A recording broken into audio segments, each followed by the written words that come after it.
And so, in some ways, the numbers were inflated a bit, even though there were a lot of people. They were counted multiple times in the various ways you count encounters. And this time it's probably only going to be once. I'm Mitch. And I'm Missy. We're coworkers. He's the boss, and we're married. And she's the boss. Together, we host Good Faith Weekly, a podcast on faith and culture. What could possibly go wrong? Tune in and find out. Missy. Welcome to Good Faith Weekly. On this episode, Missy and I are going to catch up and tell you why we are in Minneapolis, Minnesota. And then later on the pod, we sat down with Stephen Reeves and Elket Rodriguez from Fellowship Southwest, and we talk about Title 42 ending last week and what is going on at the border currently. It's going to be a good pod, so stay tuned.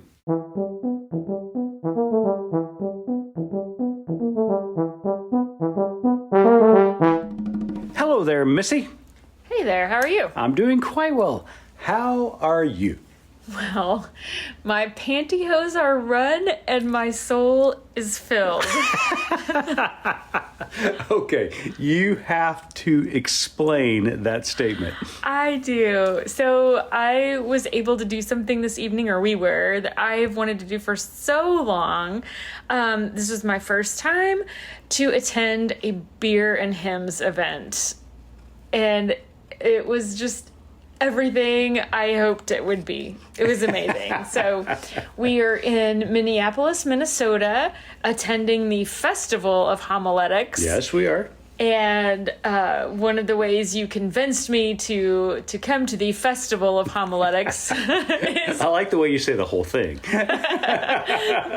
is by promising me that we could attend the beer and hymns event this Which evening. we did, yes. Which we did, and it was just so much fun. I don't know. All that was missing from my night was a roll of Certs mints from my grandmother's handbag. That was it. Other than that. You know, Missy, Beer and Hymns has a long history. I learned at the event. I did. Absolutely. One of my heroes, Martin Luther, back in 1517. Remember what he did then? Yes, on October 31st, 1517, Martin Luther nailed his 95 Theses to the door of the Wittenberg Chapel. I'm so proud. Which started the Reformation. I may not have known the Lord's Prayer when we got married, but I did know that. Absolutely. There is a great history about it. Martin Luther had been known to frequent the Black Eagle Tavern in Wittenberg. It is said that an evening there was filled with Bock beer, lively debate, and of course, songs.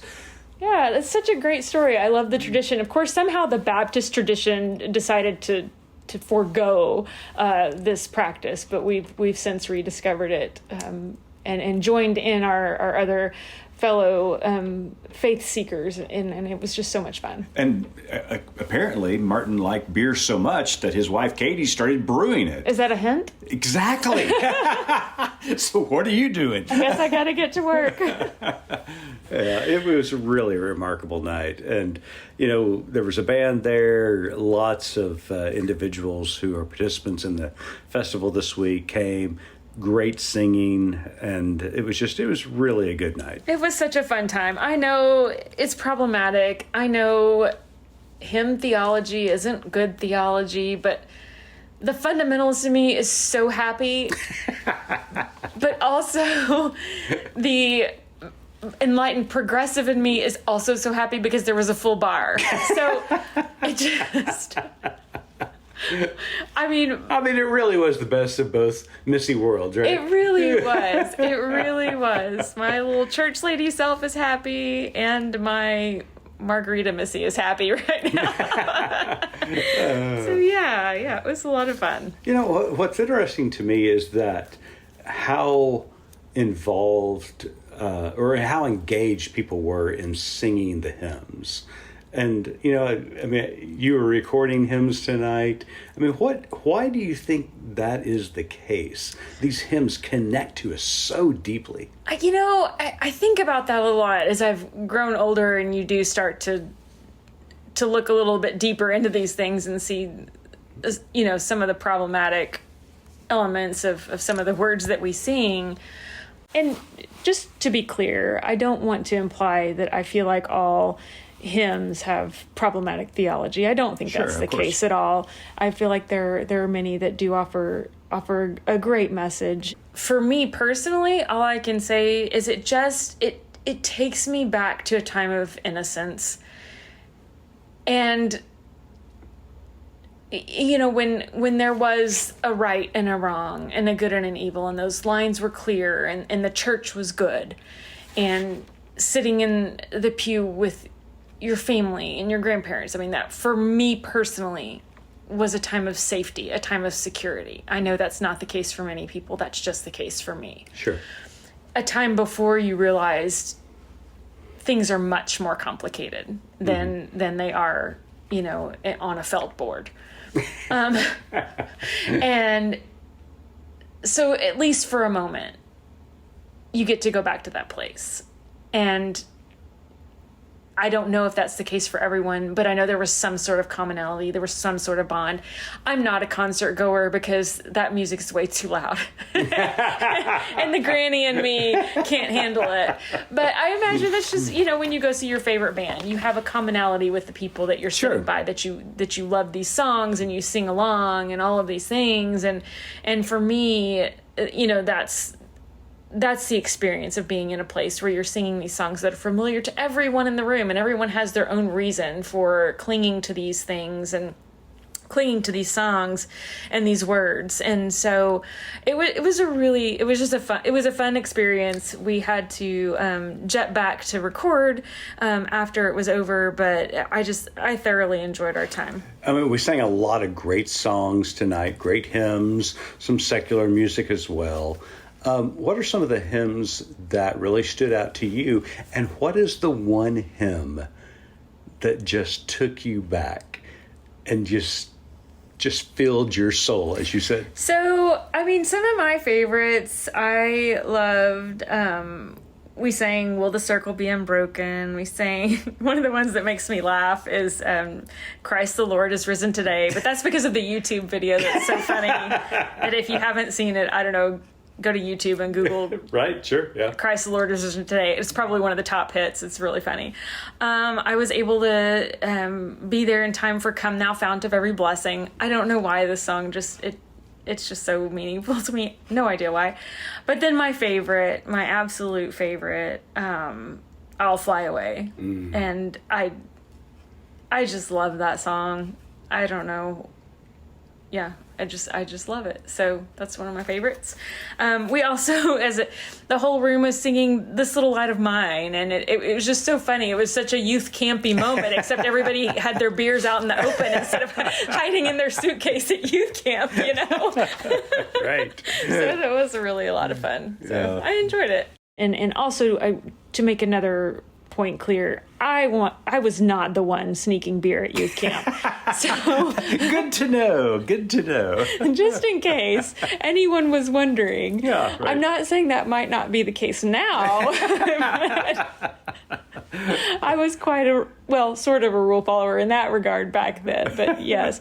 But I do agree that just so many of these songs bring comfort, and they bring hope and familiarity, and for that I'm thankful. Yeah, it's been a good week. So this week is the theme of the festival is hope, and that's one thing I like about the Beer and Hymn Sing each festival is that these songs are filled with hope, and it's something we need right now. It is. Well, it's something we always need. I agree. Yeah. Well, speaking of hope, you and I sat down with Stephen Reeves and Elket Rodriguez this week to talk about the hope of migrants. Title 42 ended last week, and the policies have been reverted to a Title 8, but not Title 8 as it was, but Title 8 as it is now. But we talked to them about the hope that migrants have, and it's a great conversation. It is. It's such a complicated issue, and I want to let Elket and Stephen explain and talk about it, and then you and I will circle back at the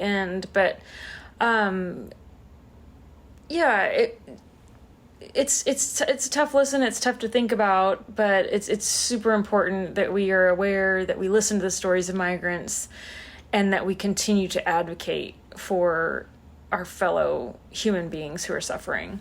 Absolutely. We'll be right back with Stephen Reeves and Elket Rodriguez and talk about the ending of Title 42. Have the last few years shifted your faith? I'm Brett Harris, and last year I walked away from the pulpit without a plan. I just knew where I wasn't where I was supposed to be. And I'd love for you to join me as I wander and wonder about faith and Scripture and how we can continue to follow Jesus' example even when our path forward is unclear. Find God Knows Where today in your favorite podcast app.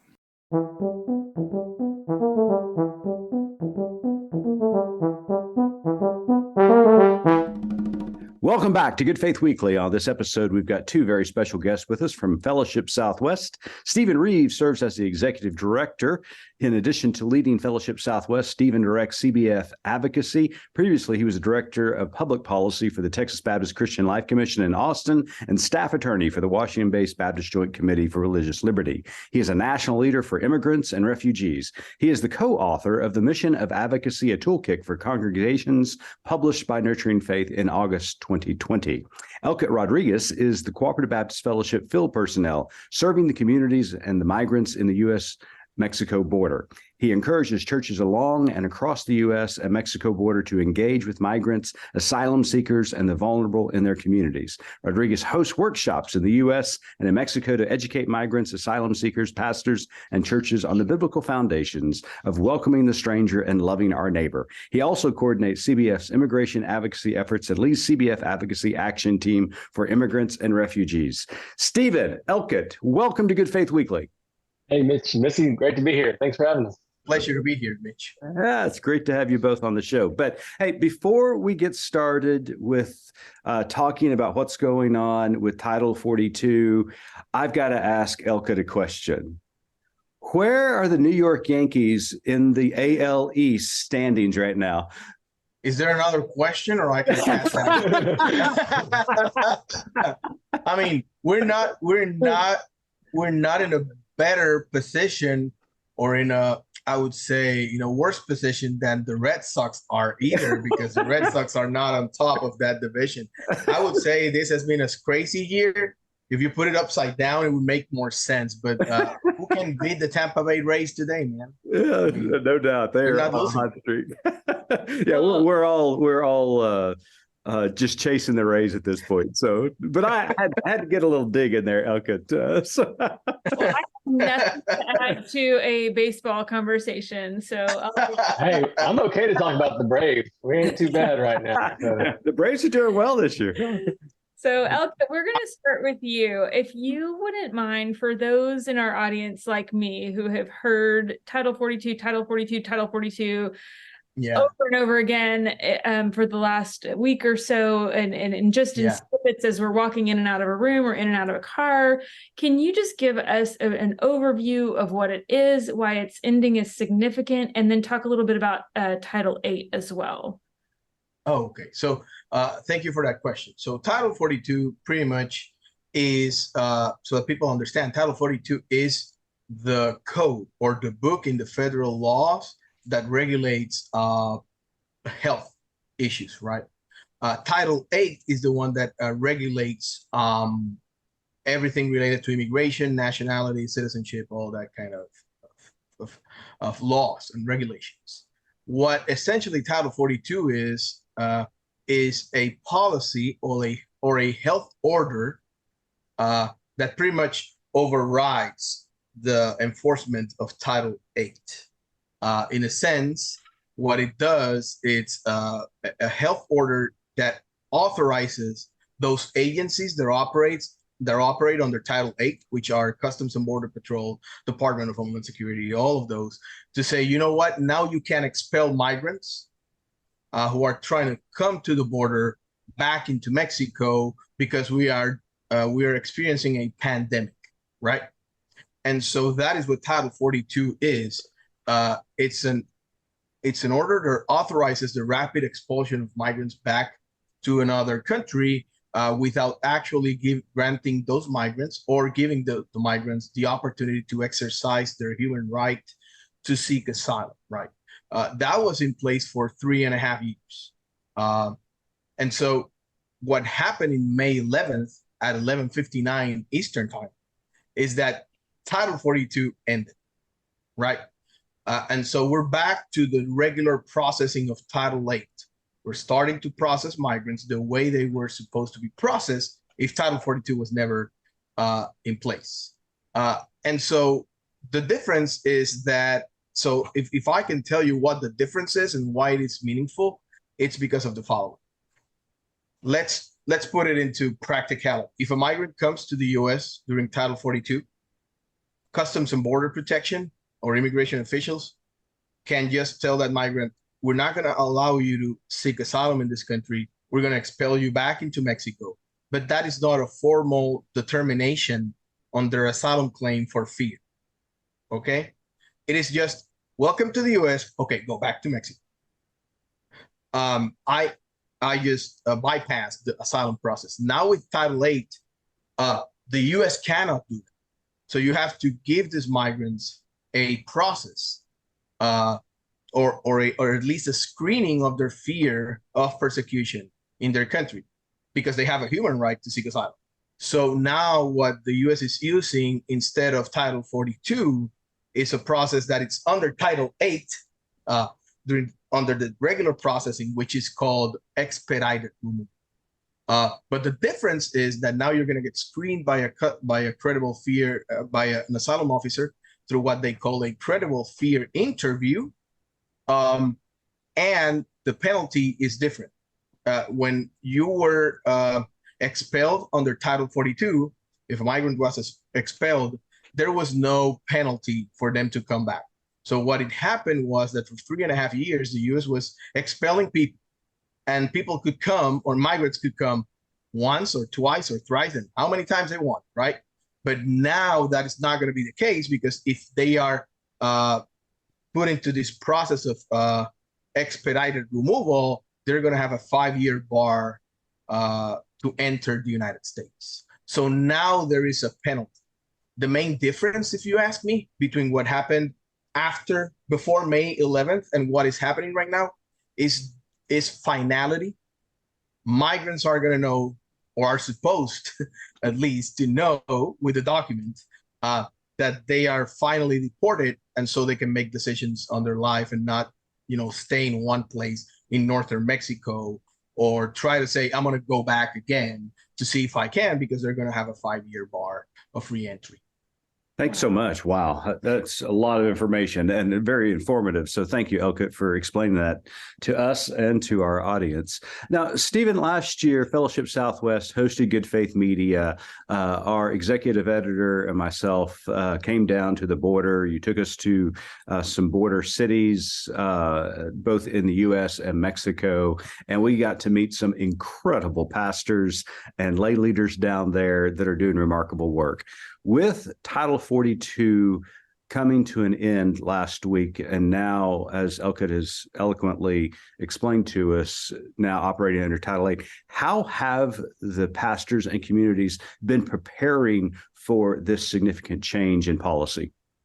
Well, Mitch, things are always changing on the border. Policy changes, how things operate, sometimes kind of word of mouth and rumor mill, especially among migrants, will change flow in different places. I think for the pastors that we work with, actually the biggest impact has been in Brownsville with Pastor Carlos Navarro, who is on the U.S. side. He is welcoming people across. And what we have, once they come across, and what we saw the last 2 to 3 weeks is a huge uptick in folks being processed and coming across before the end of Title 42. Which was really interesting, and Elket might weigh in. I have a few theories as to why that happened before Title 42. One, I think the government officials were ramping up their ability to process and kind of testing the capacity. And so they, instead of maybe releasing 100 to 200 people a day in Brownsville to Team Brownsville and the Welcome Center down there where he operates, they were seeing 1,000, 1,500, 2,000, like just exponential increase. And so for us, that was the most needed change, and then it caused the most response for us. Um, and then actually after Title 42, it started going back down. So yesterday it was back down to like 100. So it's really hard to know how policy changes are going to impact the flow of migrants. You know, I think most people expected post Title 42 there would be some significant increase in the numbers of people coming across. That hasn't borne out. They haven't seen that. I think there's a few factors that might lead to that. One, I think some folks, certainty, even if it's not necessarily what you want, is maybe better than uncertainty. So I think some migrants were saying, look, Title 42 has been in place 3 years. We know how this process works. Let's go ahead and go now before whatever comes afterwards, which we don't know whether it's going to be better or worse. There is some seasonal increase that, just in the spring and summer, the weather's better, people travel. That was expected. The other thing is that when Elket was explaining Title 42, what you heard was people come across, they get sent back, they come back across, they get sent back. When it comes to border encounters with migrants, the CBP, they're counted every time as an encounter every time they come back across. Mm-hmm. Post Title 42, they're not going to be the back and forth. And so in some ways, the numbers were inflated a bit, even though there were a lot of people, they were counted multiple times in the various ways you count encounters. And this time it's probably only going to be once. And so for our border pastors, I think they were kind of ramping up and ready. I don't know that there's been a lot of more folks coming into the shelters. I would say in Piedras Negras a few weeks ago, our pastor Israel there, he had more people in his shelters than any time we've ever seen before. I don't know now in the last 6 days, 5 days, how that flow has been, but I can definitely say on the U.S. side in the last 3 weeks, it was really, really incredibly higher numbers than were in the past. Mm-hmm. Well, we were just when we traveled down there, and you guys were such gracious hosts. We were just so inspired by the work of the pastors, our conversations with migrants down there. I'm just floored by the kind of work that we witnessed by these local communities. And so I knew that they were preparing. I knew that they were doing great work. And you can find out more about the border pastors and the work with Fellowship Southwest at Fellowship Southwest website. So Elket, as Stephen was talking about some specific areas and what's happened since this lifting of Title 42, that over the weekend, the Biden administration announced that border crossings are down 50%. So do you feel, is that accurate, kind of what you're seeing across the board? Yeah, it is. I don't know if the number of 50% is correct. I mean, how Customs and Border Protection does their math, but the reality is that the numbers have gone. And like Stephen was saying, there is an element as well of expectation among migrants. Every time there is a change in policy in the border, what you're going to see is an uptick, and then the numbers go down. Because they're going to start to try and wait it out, depending on what happens to this person who's in the same condition as mine. Let's say I'm a single adult, which is the term they use for every time they Customs and Border Patrol processes an adult that's single that does not have a family member. So let's say that Stephen and I are from the same nationality. We're both Venezuelans. We start talking it out, and I see what happens to Stephen, and Stephen calls me in a week and says, "Hey, brother, I am here in Maracaibo, Venezuela." Well, that would really really affect in the decision that I'm going to make of trying to get across. If he tells me, "Well, I'm here in Tampa, Florida with my family members and my sponsors, and they released me on such and such day that I got to cross through this border crossing," that would really affect as well the decision that I make. So right now, what we're seeing is what I call the expectation moment. But do not be fooled. Those numbers are going to start to rise again in 2 or 3 or 4 months as migrants start getting used to these new policies and as Customs and Border Protection start implementing them as well. There is also two differences now that I did not mention because what I wanted to do was summarize the main difference between Title 42 and Title 8, but I'll add them. There is a truncated way to get to immigration court. It's very complex in a sense, but with expedited removal, migrants are not going to get that many chances to go in front of an immigration court, depending on the situation. And the other thing is that now there is what we call, the immigration advocates, the asylum ban. There is an asylum ban that pretty much establishes a presumption of asylum ineligibility for any migrant who gets across a third country. Let's say if you're from Guatemala and go across Mexico, if you're from Honduras and go across Mexico, and that migrant did not use the app CBP1 to get an appointment to get screened for asylum. So if you're a migrant and you got through a third country and did not set up an appointment through CBP1, you're going to have a presumption of asylum ineligibility. So that will really create an issue for migrants, and it is also being litigated. But besides that, it will lower the numbers probably that the U.S. will screen for asylum. Pretty much are going to be Mexican nationals, because I mean the U.S. is the contiguous country. Those that are fleeing traffic, unaccompanied migrant children, and those are fleeing exceptional and extreme circumstances, depending on what Customs and Border Protection decides. So it's not just that it's expedited removal, it is expedited removal with a truncated process to get to immigration court, plus an asylum ban. So we're going to see how those three policies start being implemented at the border in the next couple of months. So did I hear you right when you said asylum seekers who are migrating to the border have to use an app to make an appointment? Yeah. Where are they? And not yeah. Stephen is laughing because he knows my answer. So yeah, the government is actually, let's say, promoting for asylum seekers to use an app that opens 1,000 slots all across the border from Tijuana to Brownsville, or from San Diego to Brownsville. Mm-hmm. And so it opens every day 1,000 spots for Customs and Border Protection to screen migrants for asylum seekers. Now, the law specifically says that regardless of your status, you are allowed to claim asylum in the United States. Mm-hmm. So there is a situation there that the government has to assess, because they're the use of this app is based on the premise that showing up at the border and seeking asylum is not a legal pathway, even though that is what Congress, the same Congress that we've been trying to for them to regulate immigration, has said for years. Right.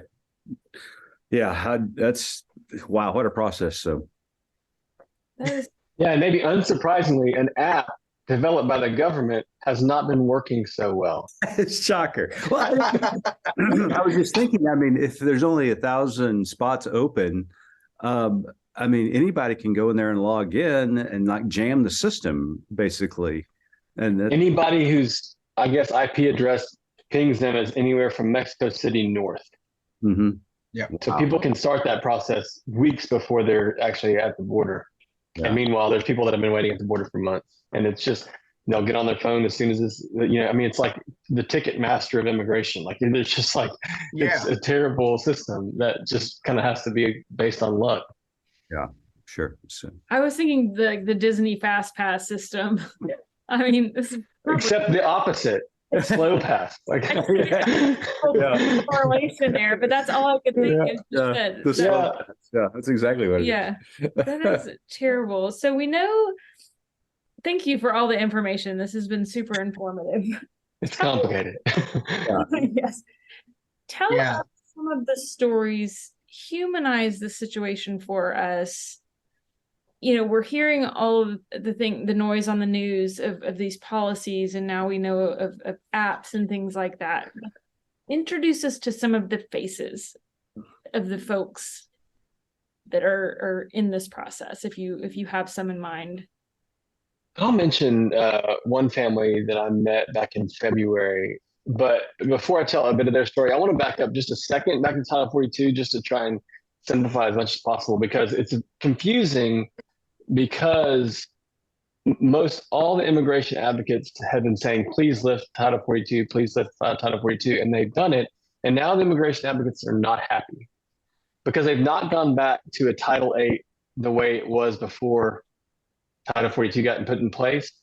They come back with what Elket described as a silent ban. The rules are not the same anymore, and so it's just very frustrating from our perspective because of the people that we see impacted, right? And so one of those families, I was in a shelter outside of Juarez in February, and there was a large family. I want to say about 11 to 14 members who had were Mexican and had experienced some cartel violence in their hometown.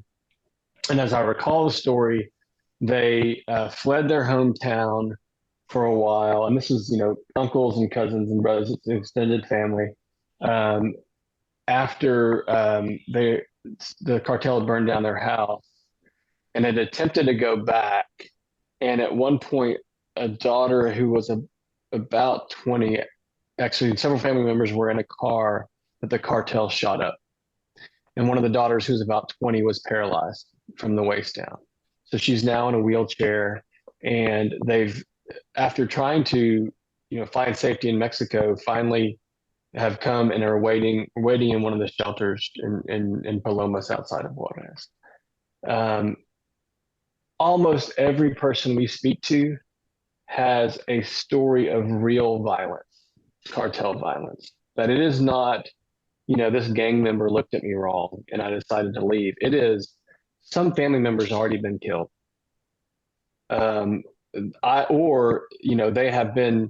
They're tired of the extortion. They're a small business owner. I'm thinking of an interview Elket and I did of someone who is from El Salvador, I believe, who's, he just got tired of paying the bribe.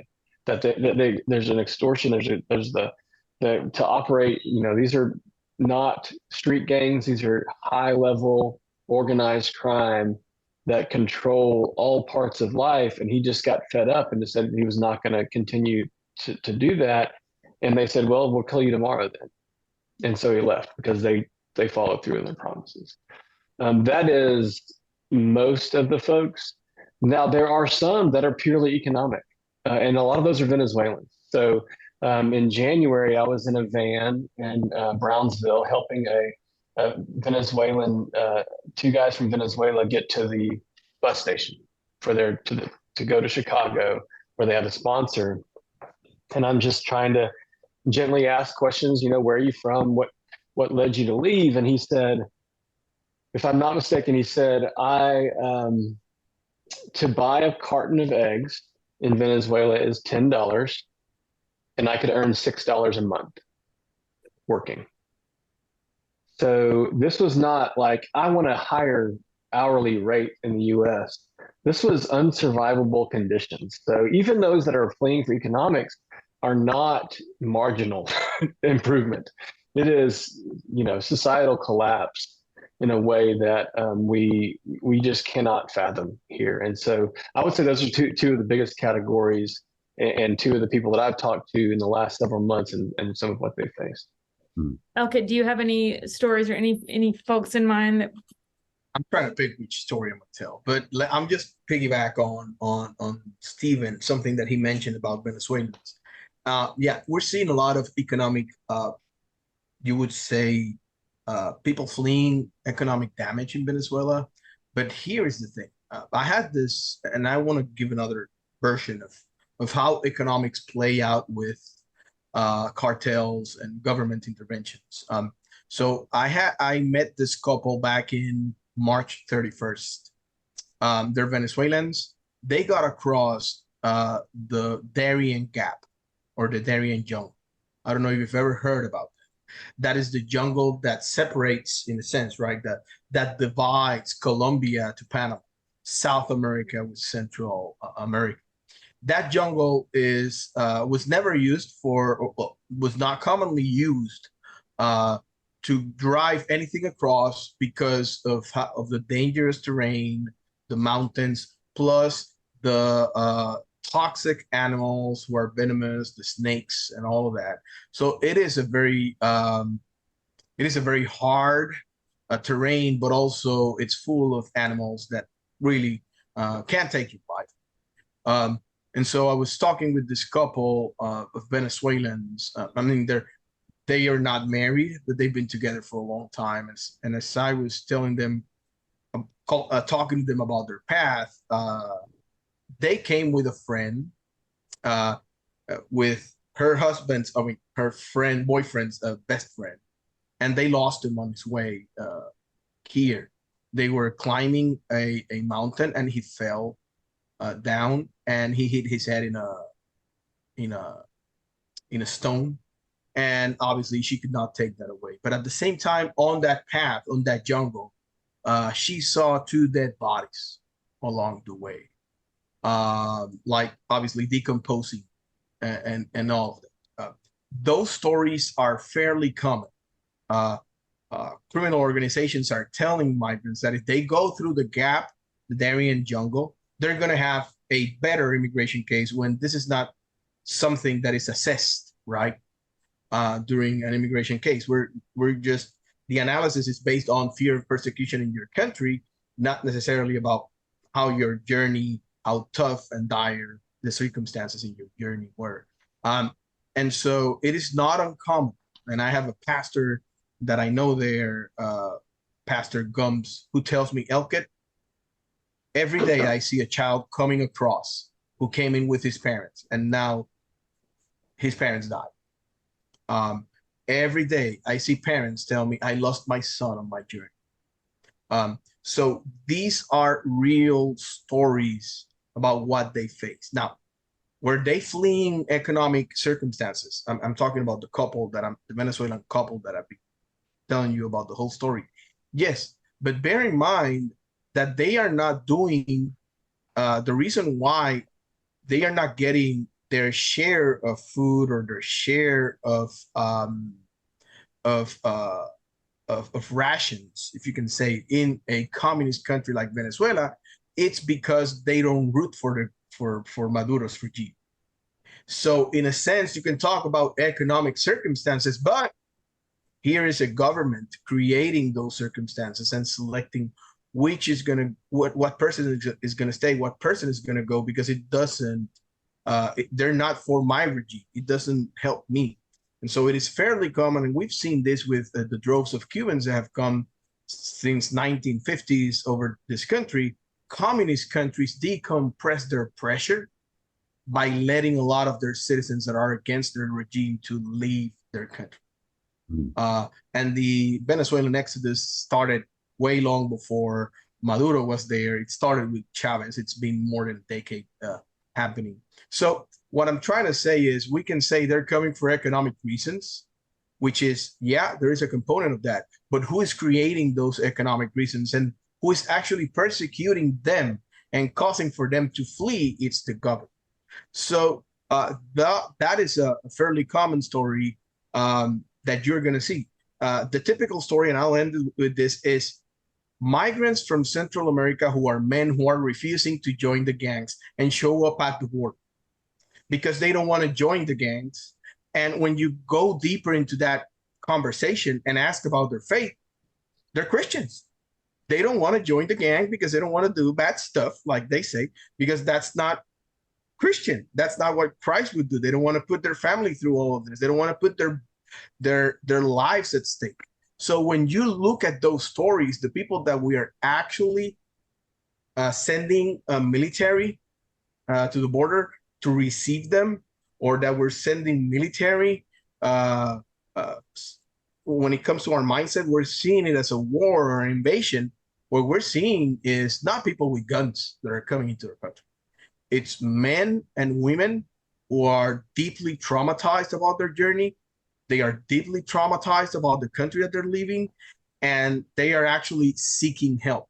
And sometimes, you know what, they would prefer for Customs and Border Protection to get a hold of them, because at least they'll have something to eat while in detention. I know this sounds crazy, and I'm not promoting obviously detention, but that is the truth. This is when the richest country in the world meets refugees from the poorest countries in the world, because in our capitalist society, we're taking their resources away, not giving them opportunities to grow, especially if you consider Venezuela, because I don't know who is blocking Venezuela's economy. Oh, I forgot. It's us. Wow. Well, Stephen, tell our listeners what are some tangible things that we can do. I mean, it seems so insurmountable and so complicated, but do you have anything that we can help with, that we can do to just provide any sort of aid in this situation? Absolutely. There's a lot of things you can do. The first one is we're calling for volunteers right now.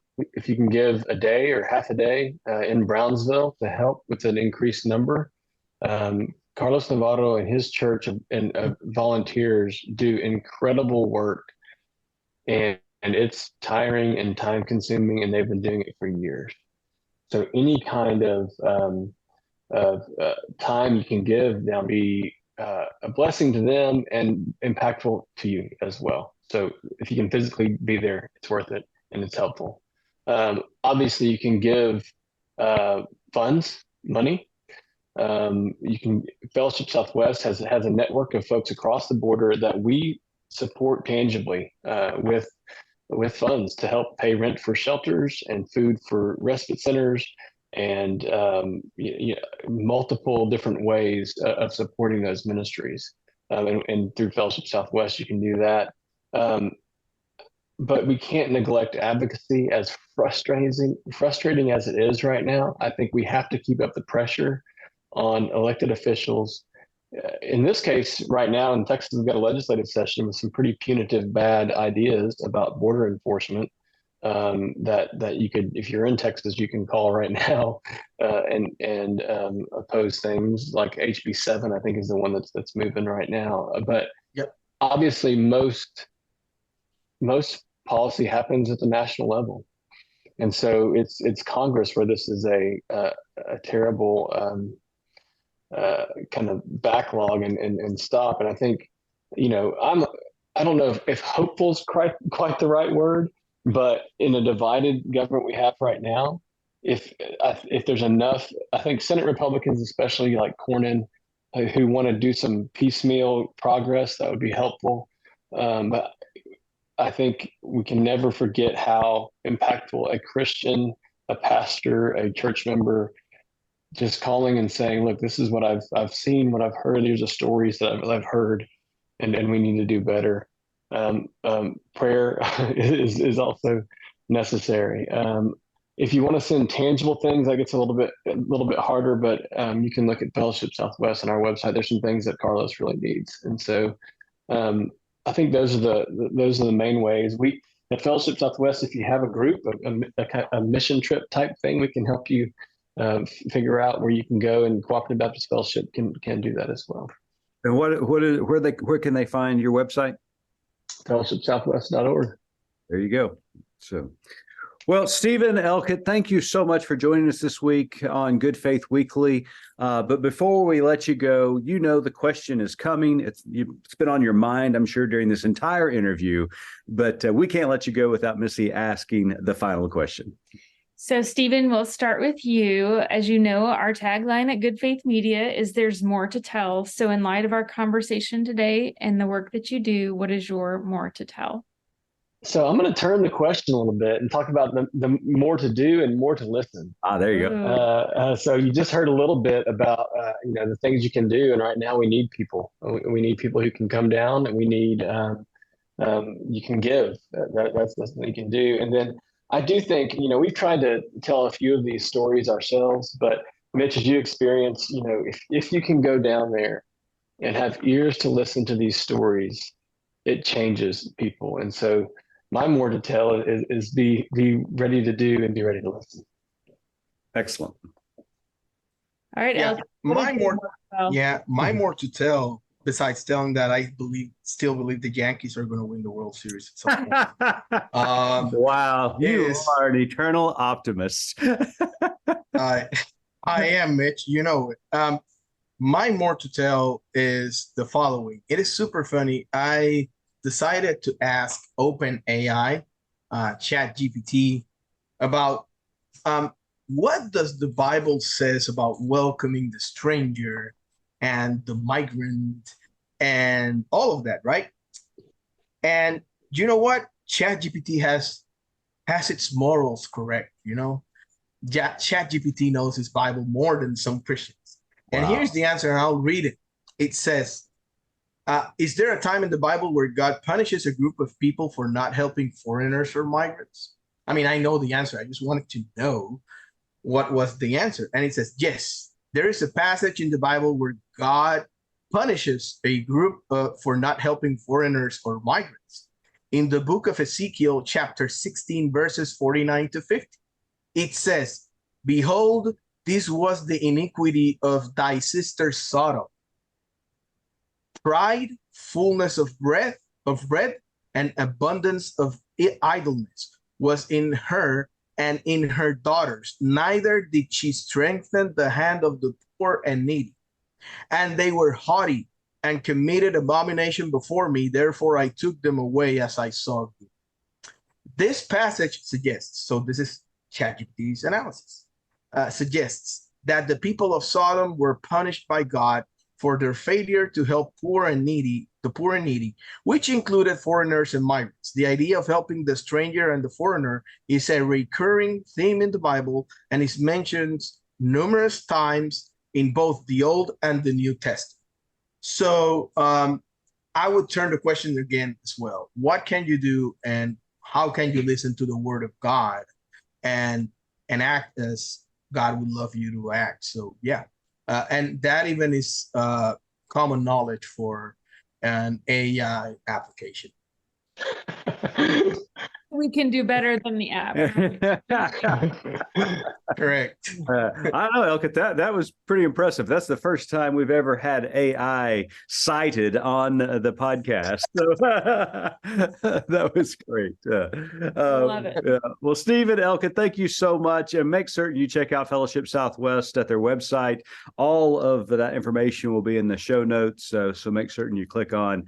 Guys, thanks for all that you do. And please let the pastors and communities down at the border know that we are praying for them, and hopefully we'll see an uptick in volunteerism down there because, as both of you have indicated, these migrants are special people. They are very special people, and I just can't imagine how bad it must be to engage in a journey like they engage and then try to navigate a system that they're trying to navigate. It's just they're saints down there, and so I pray for everybody at the situation and lift all of them up. But thank you for what you're doing. Thanks, y'all. Great to be with Mitch.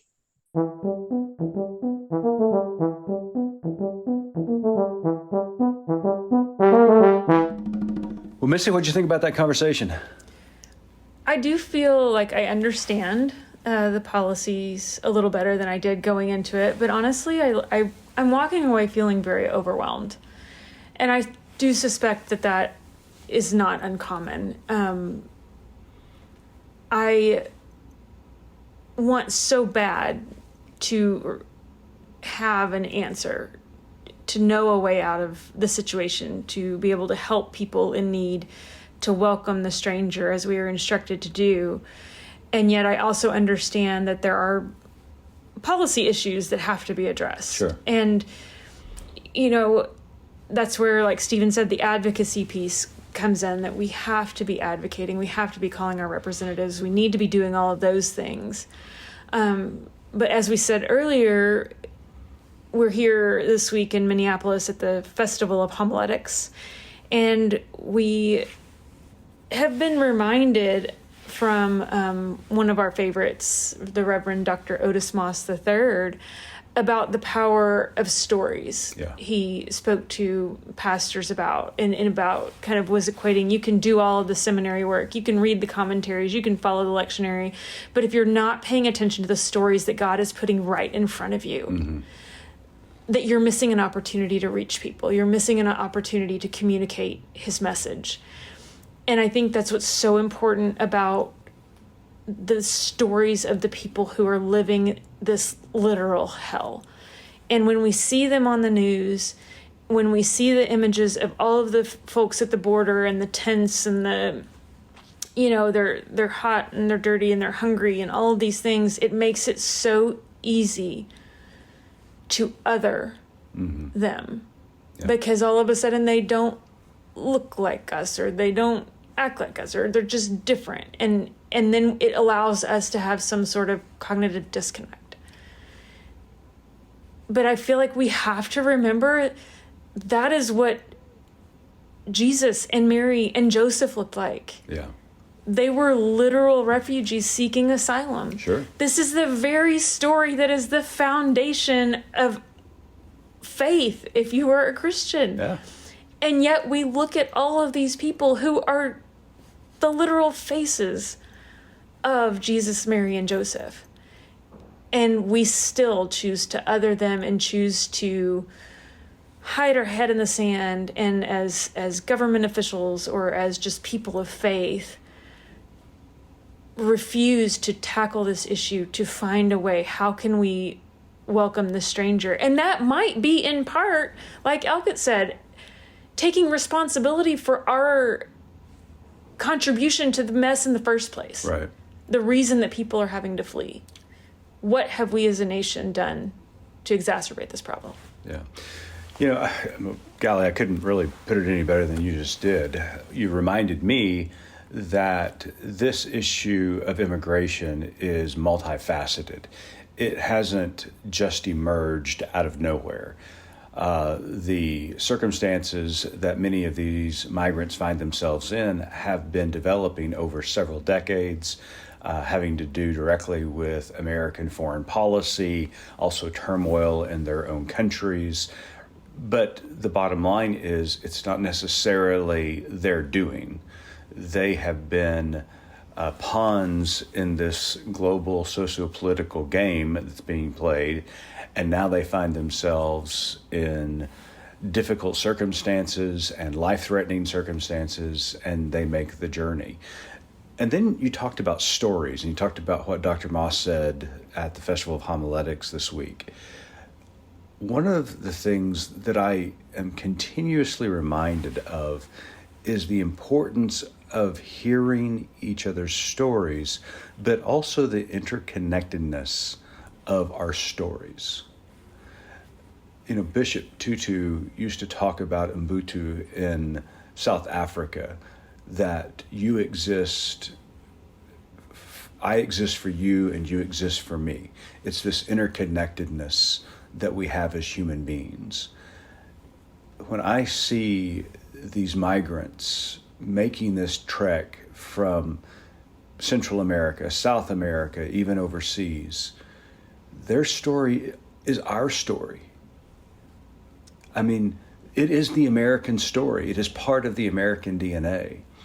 And at the end of the day, and at the end of their trek, and even through it, these are husbands and wives, these are children, these are moms and dads and grandparents that are just wanting a better tomorrow for their future and for their children. And it is hard for me to judge that. And it's hard for me to condemn that. These are people, fellow human beings, and as Elket said a moment ago, many of them, most of them are Christians, just clinging to a possibility of hope.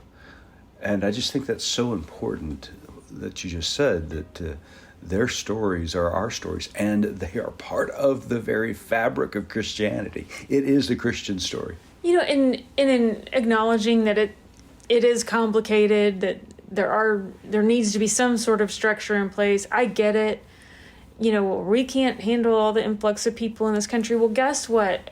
We know there are enough resources in this country, there are enough resources in this world to take care of our people, to take care of creation, to take care of our needs. It's simple greed that keeps us from doing so.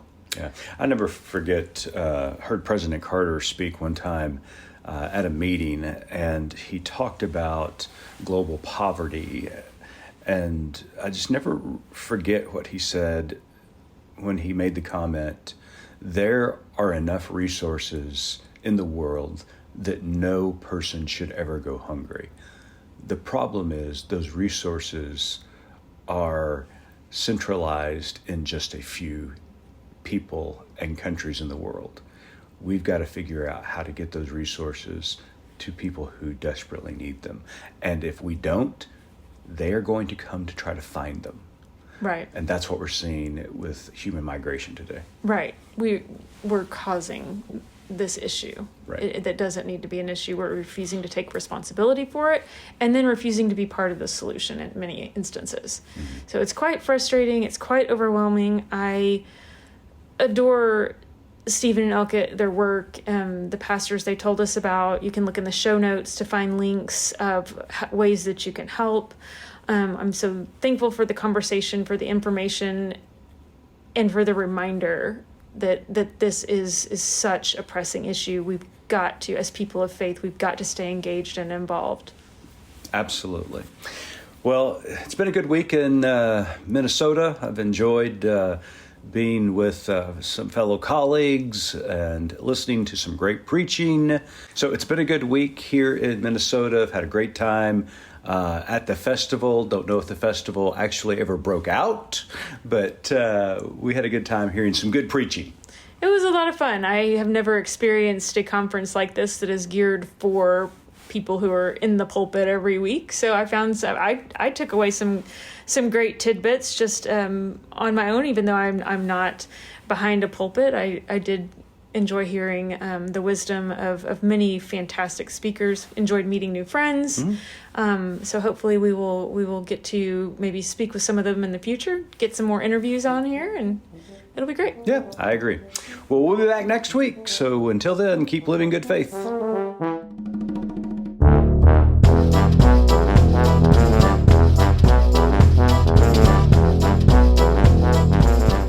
You've been listening to Good Faith Weekly, hosted by Mitch and Missy Randall. This weekly podcast from Good Faith Media discusses matters of faith and culture. Subscribe wherever you get your podcast and give us a like and a glowing review. We produce the podcast out of Norman, Oklahoma. Our music comes from Pond 5. And we're supported by listeners like you. Learn more about us at goodfaithmedia.org.